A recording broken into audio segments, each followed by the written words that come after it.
This podcast is a quest for well-being, a quest for a meaningful life through the exploration of fundamental truth. Enlightening ideas, insights on physical, mental, and spiritual health. The inspiration is love. The aspiration is to awaken new ways of thinking that can lead us to a new way of being well. Welcome to Body, Mind, and Soul Healing Conversations.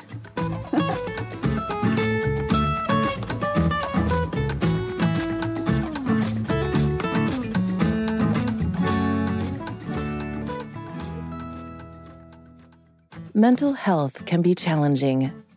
Keeping your mental health in check can be challenging when you're juggling work, family, and other obligations. In addition to improving your physical health, cardio has been touted as a great mental health tool. Exercises other than running don't provide many of the benefits that running does. You can improve your mental health by running for a number of reasons. Keep an open mind if you are not a runner. Too often, running is seen as punishment, painful, suffering. Colin debunks the myths about running and inspires others to engage with it in a peaceful, gentle, joyful pursuit that can enhance all areas of our lives. Colin's specialty is getting people of all fitness levels to run, regardless of their running history or current fitness level. Are you ready to learn the skills and habits of a runner, but not sure where to start? Listen to this episode. Valeria interviews Colin J. Turner. He is a lifelong athlete with 20 years of competitive running experience, including state championships and regional competitions. After struggling with injury, pain, and frustration for years in his 30s and unable to run more than 5 miles at a time, Colin reinvented himself as a runner and athlete and completed the 2021 Boston Marathon as a charity athlete. Colin is also a certified teacher with over a decade of experience in the classroom. With this expertise, he decided to create an educational course called the Running Empowerment Program to help anyone be empowered and use running as a tool for their well-being and health. Colin loves to travel, explore nature, cultivate tiny trees in tiny pots, make things out of yarn, and learn new things. He lives in Boston and teaches part-time in the Boston Public Schools. Meet Colin at turnerfitnesscoaching.com. Here's the interview with Colin J. Turner.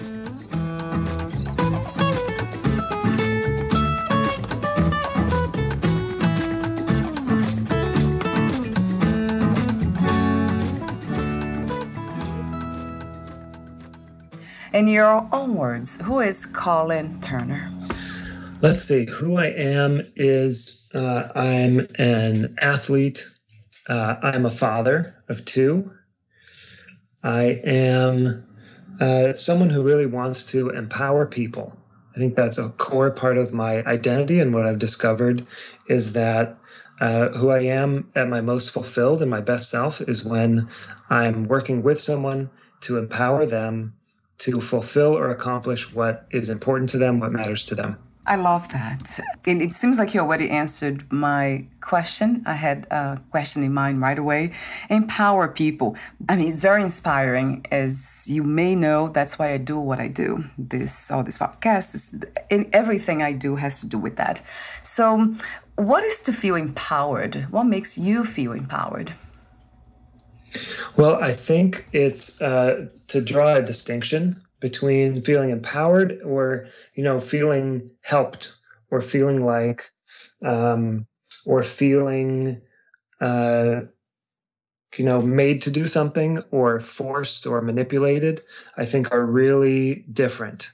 And for me, what empowerment means is that someone has a few different components. One, they have the knowledge that they need. So it might be factual knowledge. It might just be things that we were never taught or didn't know about ourselves. And as a running coach, there are so many things people think that they know about running or about their bodies or about fitness and exercise that turn out to be not true. And to correct some of those misconceptions and some of the, myths about fitness and running and health, I think that's necessary for empowerment. And another part of it is giving people a sense that what they can do to make a difference. That giving people a sense there is hope. It's not too late. They are enabled and they have the ability to accomplish what they want, even if it doesn't look exactly like their dream when they were, 20 years younger. It can look a new way that maybe they haven't considered yet. And, considering a new future is really empowering. That makes a lot of sense to me. So it's guiding. Empowering means guiding others to see in them the potential that exists. It's something that's already there. We are not really trying to change anything in the sense of transforming people into a different kind of being, but just going that inner exploration. That makes sense. And the other piece, I love the inspiration part of it, because it would be very detaching or disconnecting if we are trying to pass on a message that we are not living it. That's something that we don't do, but we are just kind of telling people what to do and how to live, but we are not embodying that truth. So I always look for that in any teacher or coach, people who are not just delivering messages, but being the message. That's empowering to me as well, which is the same thing you just said, but in a more specific way, because you are in the fitness, running industry, health. So with that in mind, what are some of the misconceptions we have about fitness, running, and health in general? Well, one, I think, that I grew up hearing is the phrase, no pain, no gain. Yes, yeah, that's a big one. That it has to hurt, and that you have to go through some kind of trial by pain and suffering, and that's the only path to fitness, wellness, strength.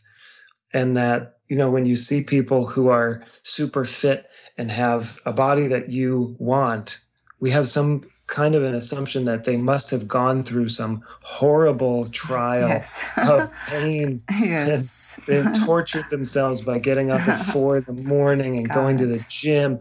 And I'm not sure where this came from, but running is not supposed to hurt. When we're running at a pace that matches our ability, running should actually feel really good. And it should feel joyful, and it should be easy. You should be able to talk to someone next to you or people around you while you're running. And I think what people expect when they start running is that they'll be able to run for some amount of time without stopping at a fast pace. And so they start running at that fast pace and they try to keep it up for 5 minutes or 10 minutes, or they try to run a mile to start, right? That's like our foundational distance is like 1 mile from gym class growing up. So we think, okay, I'll go out and run a mile fast. And then, that just is painful. It really hurts.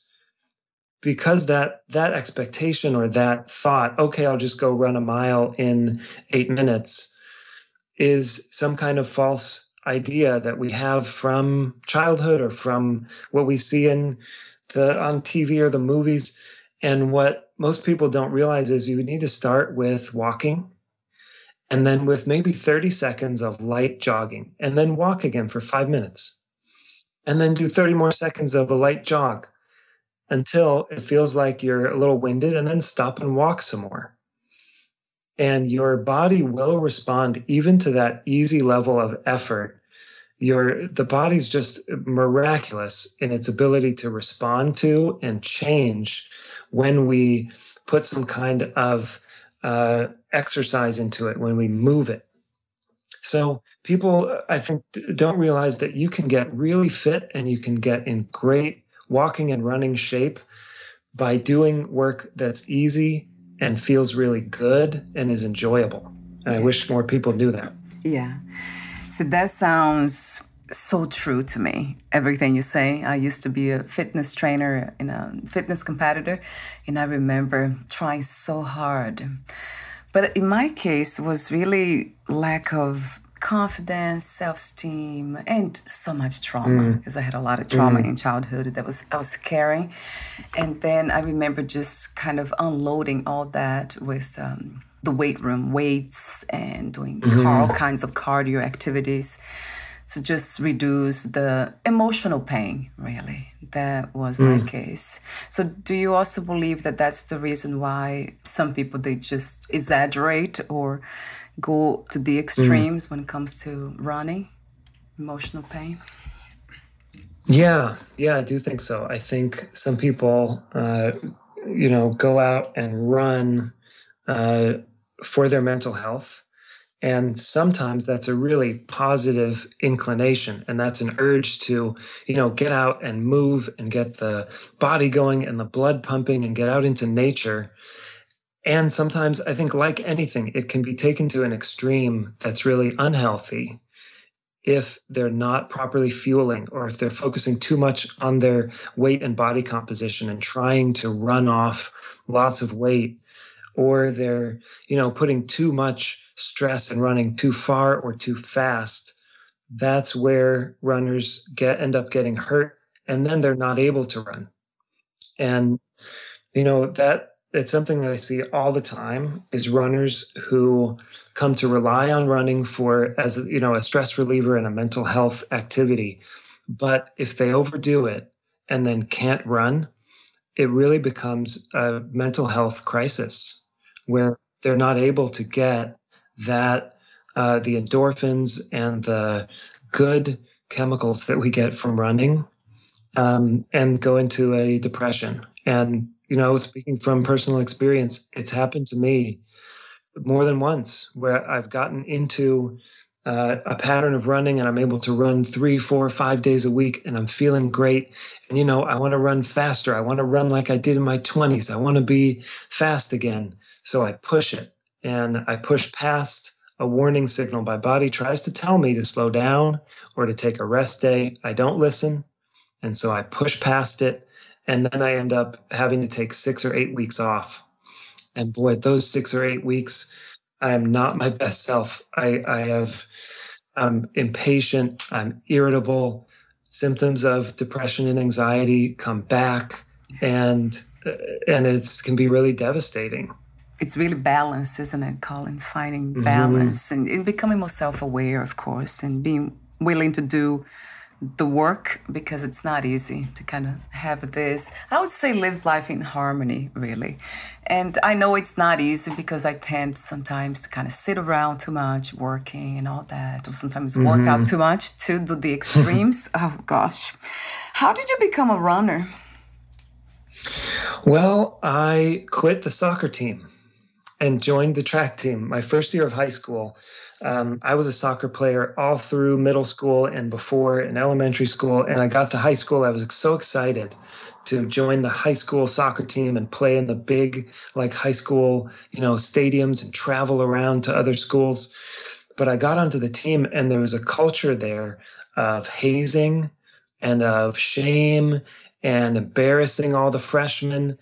And I looked, and the coaches were encouraging it, and the seniors were pushing it. And I was like, "What? I'm unhappy. This isn't fun."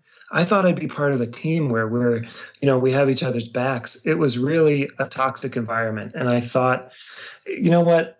Maybe I don't want to do this anymore. I'm going to try the track team.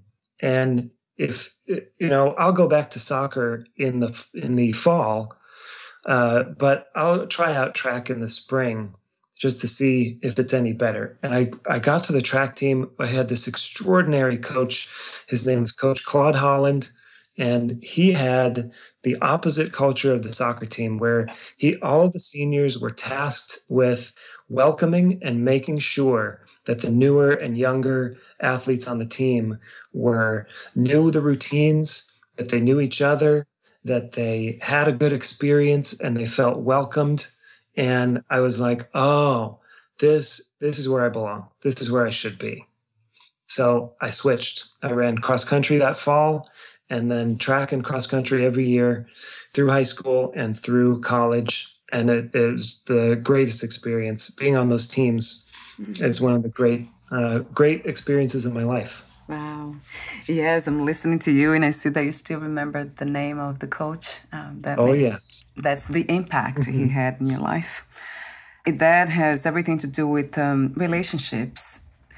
How do you define mental health? What is to be mentally healthy from your perspective? Well, I think it connects to what you were talking about regarding balance. I think it's really balancing what demand and what kind of stress that we have in our lives as a result of our jobs or our family or the other forces that kind of pull us to add stress to our lives, and balancing that with things that are caring and are sustaining of our bodies and also of our minds. So balancing that with sleep, with feeding our bodies the nutrition that they need, with being out in nature, and with movement. And I think those four things, in addition to what you said, relationships and connections, having time with people who restore us and people who, feed the best parts of ourselves and give us that connection.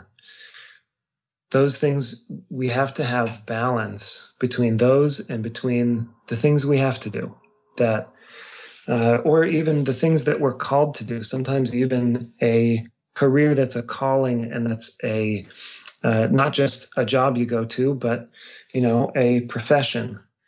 It still adds stress to our system and our lives. So I think my answer is balance, and my answer is developing kind of a sensitivity to our mental state and our mental health, where we can notice when we're off and when we need more care, more self-care, more rest, learning to notice those warning signs and then take some action and add more restorative practices to stay well.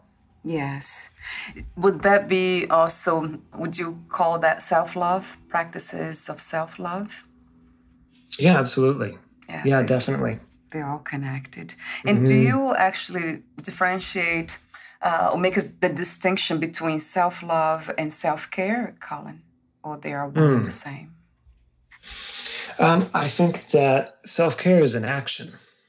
And, there are self-care activities that I think every person develops kind of their own set of self-care actions. And I think self-love is the context. Like the reason why we take those actions is as an act of self-love.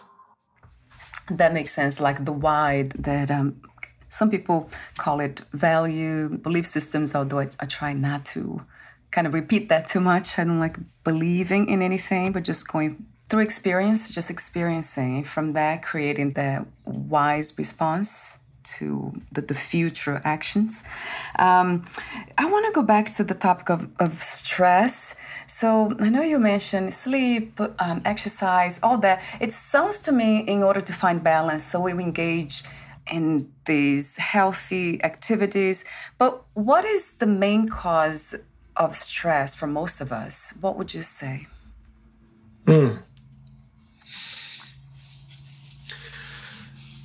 Yeah, it's a great question. I think it is something like feeling like we have to do something that may not be what we actually need, having to get up early to be at a job or at a location to give our energy to earn a living that we all need to do, to be giving and caring for someone or something can also be a real source of stress. Any parent like myself, I have 2 kids, They're ages 7 and 9 right now. And I love them so much. I spend lots of time with them. And after a full day with my kids, I need some time to de-stress. I need to take care of myself because I'm so focused on being with them and caring for them that, that can really, I can become overstimulated. I can become, tapped out.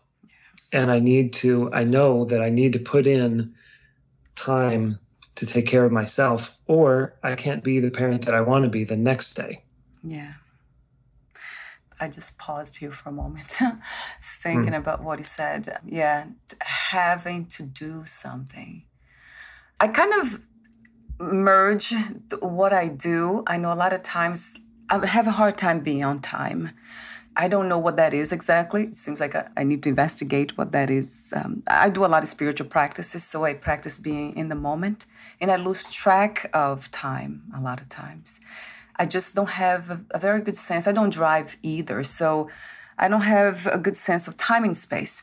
It's almost I can get lost quick, like geographically, and also I lose completely track of time if I'm not watching, looking at the clock, or something like that. So this having to do, it seems like it goes back to that balance that you speak of, because we can't really live in that timeless space, which I would love to. Have no appointments at all, or just be here whenever I felt like, which it wouldn't work anyway. So how do we do that? How do we find, is that something, for me, has been purpose, like I mentioned off record. So what is your idea of purpose? As I said, I think I tried to explain that. For me, purpose is doing something that's beneficial for me, for my family, and then for my community, and then for the world, for humanity. That gives me a sense of purpose. I'm not doing anything that's just for me. Even when I eat the foods I eat, mostly vegan, vegetarian, I try to be very gentle with everything, so I'm not hurting no one. So that gives me a sense of purpose. That's my world. So what is that for you? What gives you a sense of purpose? And how do you balance this conflict between having to do something and doing something with joy, with love? Yeah, I think that sense of purpose for me comes from being connected to why I'm doing something. Yeah. And how it fulfills me as a human being. And for me, I'm fulfilled when I know that I'm making a difference for someone. Yes. I know that I'm contributing in some way and empowering someone. So for 12 years, I was a full-time teacher in the classroom and, my alarm in the morning was 6 o'clock or 6:15 to get to school by 7 a.m. or 7:10 to start teaching and teach until about 2:30 or 3 o'clock, and then have grading and planning and contacting parents and professional development. The life of a teacher is really demanding in terms of, what is asked of teachers is an enormous job. And there are times when I was really fulfilled by that work, and that I'd be in the classroom having a moment with my students and say to myself, like, yeah, this is it. It's all worth it. This is the best job. I wouldn't trade this for a job, a desk job at a corporation for $1 million. This is it. And there are other times when I would say, I can't do this anymore. This is not worth it. I'm exhausted. I don't have the energy to be home with my own kids. I'm angry and irritable. And after 10 years, I began to burn out and had no balance between what I was giving and what was being demanded and asked of me in my job as a teacher, and my own self-care. And I had to take a step back from teaching and had to take a year off and then come back to half-time so that I could have some balance and really take care of myself. And your question is about purpose, and I still find a lot of purpose in the job of education and teaching. And it's also why I decided to become a running coach and a trainer, is that I have that desire to really contribute to people who are struggling or suffering. And I find that really fulfilling. And when I looked at what I could do with the rest of my time, now that I teach half-time and I wanted to be doing something else, this was the natural thing that came right up. It was like, oh, I want to help people who are struggling to run, who keep getting injured or who don't know how and think that they can't ever run. I want to teach them that they can, it's not too late, and empower them to be able to do that. Yeah, that's the work of inspiration. So it's inspiring others to be themselves, isn't it? I do see that we have that. It's very innate, the sense of peace and joy. It's not something that we can achieve. It's something that we uncover. So, and sometimes by engaging in activities like it could be a workout, it kind of uncovers that, that joy, that sense of fulfillment. I have already everything I need. It's that there's something about that. In my practices are very spiritual. So with that in mind, or my understanding of myself in the world, it's a spiritual one. Do you have any spiritual ideas or views, belief systems, Colin? I would say I have a general sense of connection with nature. And part of what I love about running is getting to go out into the woods and be on running trails and paths, either alone or with other people.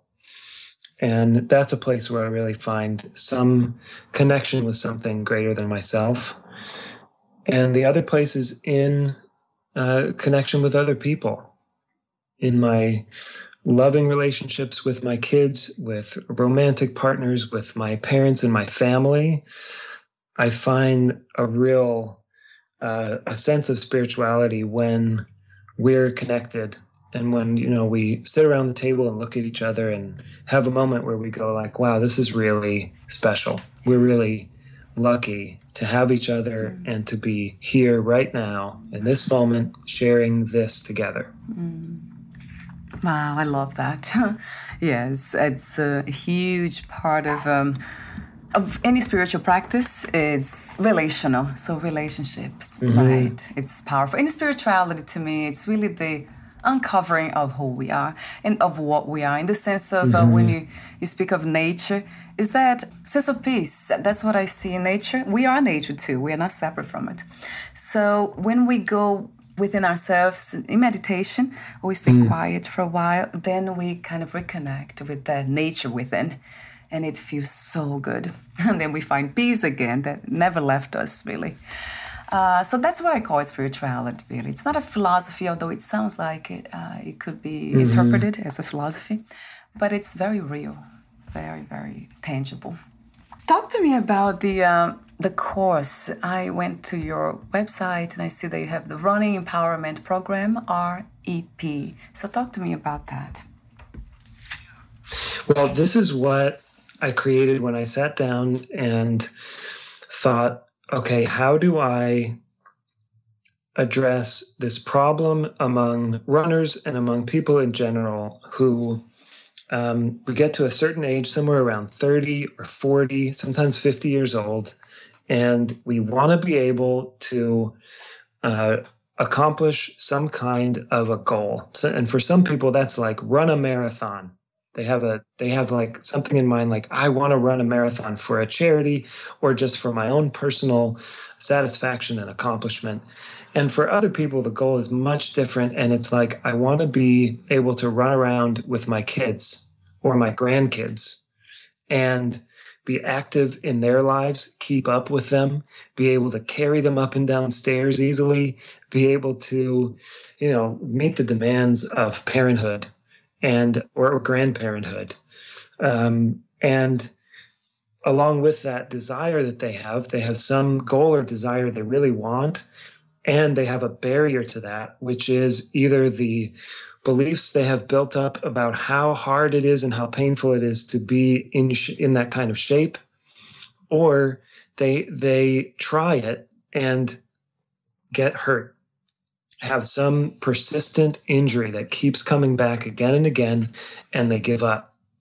And they go, oh, I guess I'm just not cut out for that marathon. Or I guess I'll never be able to run around with my kids or grandkids. It's just not for me. It's too late. And oh, that just breaks my heart to hear people that are in that place of just having given up, like resigned about it.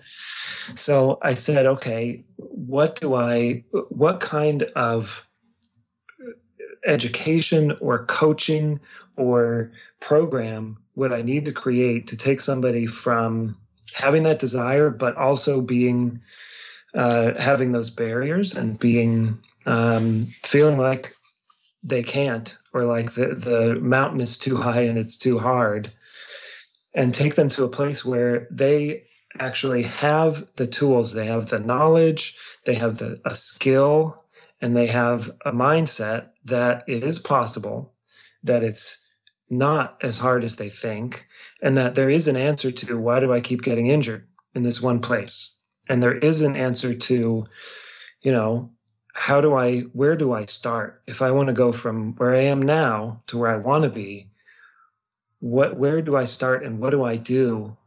And questions like, how often do I run? How many times a week? How fast? Where? What kind of shoes? What kind of clothes do I need? All of these things. So I put all of this together, thinking like a teacher, into a course.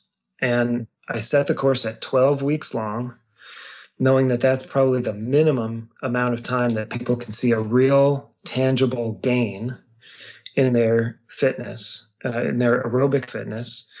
And I don't tell people what to do in this program. I don't give a training plan and say, run this many miles on these days and, lift these weights on these other days. What I do is a series of interactive small group lessons that I do by virtual video call where we all get together. I decided to do it in a group format because people contribute to each other in ways that I never could plan, and I never could, that much more than I could contribute to people one-on-one.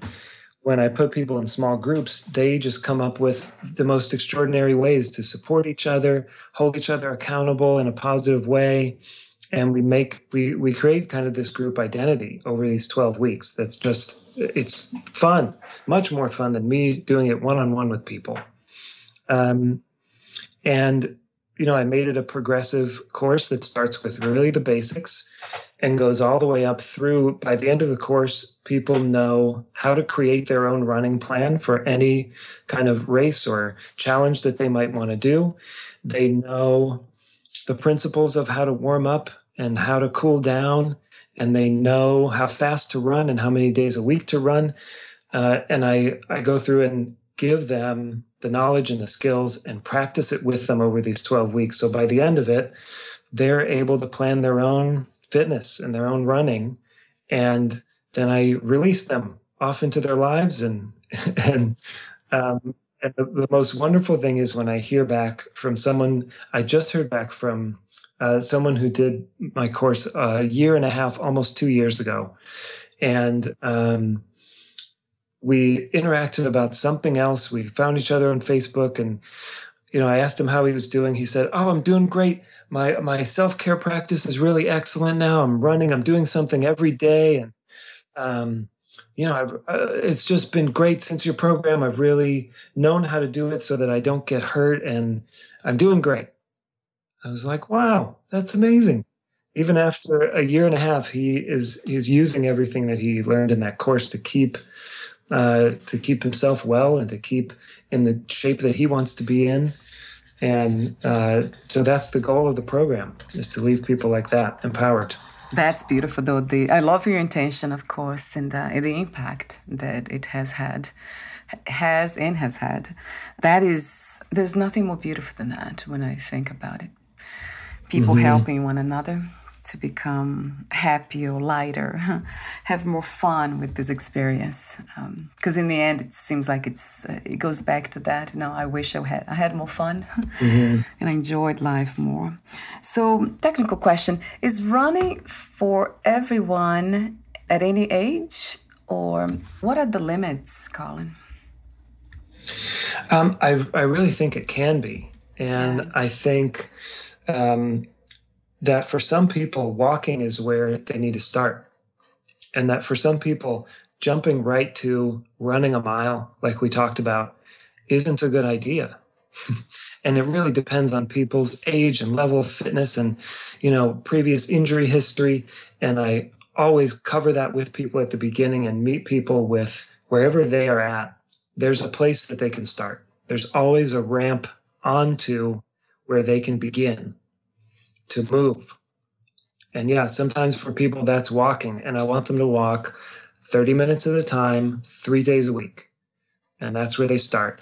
And then we add a little bit, maybe we add a fourth day. Then we add a little bit of time and they're walking for 40 minutes instead of 30. And then, depending how they're feeling and how their legs are and any previous injuries, sometimes people have ankle sprains that get aggravated and that, we need to do some strengthening, and I need to give them some calf raises and ankle mobility exercises before I want them to run.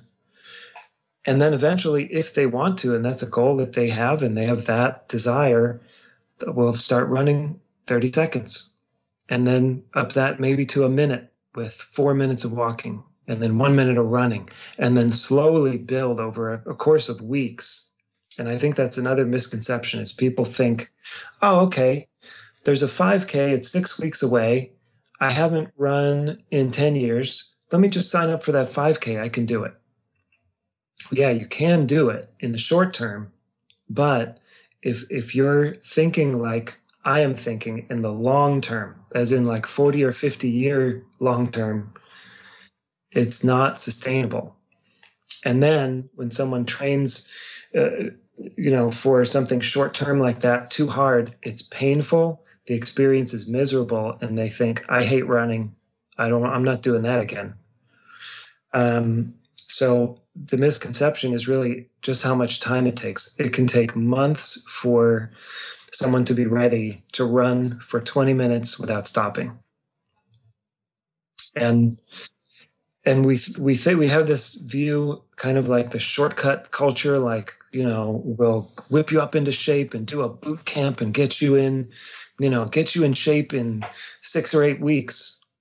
That's just not how the body responds to exercise unless you can rest for 12 hours a day.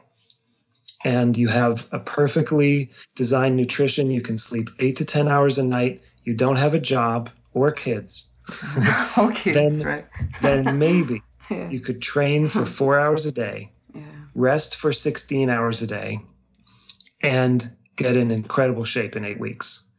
But nobody lives like that. We have limited availability for recovery, and so we have to take a long view and have limited input of training stress on the body so that we can balance it with recovery and people can improve at a rate that works and is sustainable in the long term. Yes. I love that too, about the way your approach. It's very practical, and it has it cares for the body and the mind, of course. So it's holistic and sustainable, as you said. So it's not only about getting to the destination, getting the results and reaching that goal, but kind of doing that with responsibility, with kindness, I would say. It's really the word that comes to me. So it's a very kind approach. And intelligent, of course, for that sake too. So we are almost at the end. I do have more questions. I have too many questions, not enough time. What is the best way to find more information about the course, about you? Is that your website, or there are other places, Colin, to find you? Yeah, right now, probably the best way is Instagram. It's at Colin J. Turner. I am in the middle of overhauling my website, which I'm really excited about. I'm going to make a whole client area where people can log in and see their personalized profile and see their exercises, and that is under development. I'm really looking forward to rolling that out. But on Instagram, I post at Colin J. Turner, and I respond to every message and love to hear from people. And people can also contact me through the website, which is turnerfitnesscoaching.com. Yes, I do have it here. I'll have on your podcast profile.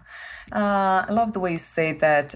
You send it to me, I believe, by email. You say, too often running is seen as a punishment, painful, suffering. Running can be a peaceful, gentle, joyful pursuit that can enhance all areas of our lives. So that really caught my attention. That's what it really, when I came across your work in you, that was the message. It's something that's very effective, which is enhancing our mental health, physical health, but it's very gentle. So there's a lot of kindness behind it. And I want to thank you again for that, because that's what we need more in this reality. More kindness in every way. If life had one purpose only, what would that be? In one word, connection. And that can be connection with our own selves and our bodies. It can be connection with nature, connection with family, friends, loved ones. And I think that is the pursuit and journey for me, is becoming more and more open to and sensitive to connection with myself and with everyone around me. Yes, I love that answer. That almost like you answered all of my questions. Great, perfect. I had success. How do you define success? You probably would say, would you say the same thing? Connection with yourself and others? I think I would. I would say, expanded ability to connect. And also, I would say sustainability. That, I've reached a balanced and sustainable place where I'm fulfilled in what I do and having fun doing it. Yes, right. Having fun doing it. That's the whole point. Although yes, it's simple but not easy, right? To have fun all the time. I know it takes work. It's a contradiction. That takes work sometimes to have fun or to be joyful and peaceful. Yeah. What do you love most about being in the human body or being the human body?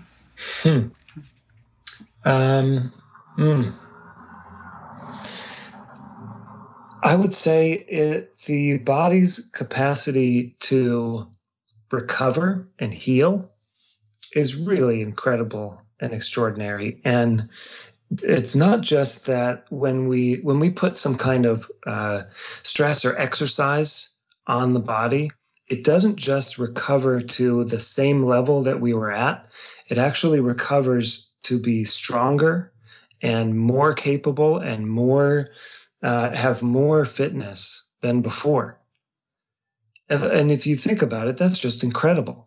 That if we walk 30 minutes one day, the body goes, okay, that was 30 minutes of walking. Let's add some capacity to this body to be able to go 40 minutes, not 30. So the body has this incredible innate desire and ability to go farther and to do more, and it overcorrects. So if you lift 20 pounds today, the body goes, okay, that was 20. Let's get strong enough to do 25. Yeah, it's highly intelligent, isn't it? It's almost more intelligent than we can understand it. A lot of times we ignore a lot of its intelligence, right? We overlook it. I agree. And it's incredible, the self-healing power that it has. It's so true. Yes. It just self-heals. We don't have to do anything to think our way, right, to healing. It does. It does that work. It does. What a beautiful message. Thank you so much again for your presence.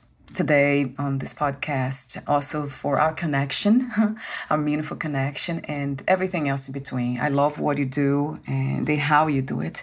Thank you so much again, Colin. Thank you. This was really a pleasure. Yeah, you take good care of yourself, and we'll talk soon. Bye for now. I will. Same to you. Thank you.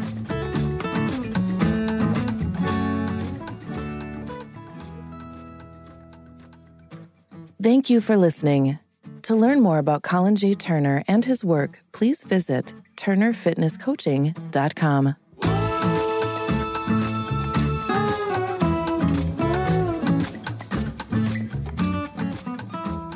To learn more about this podcast, please visit fitforjoy.org/podcast. Thank you again for listening, and bye for now.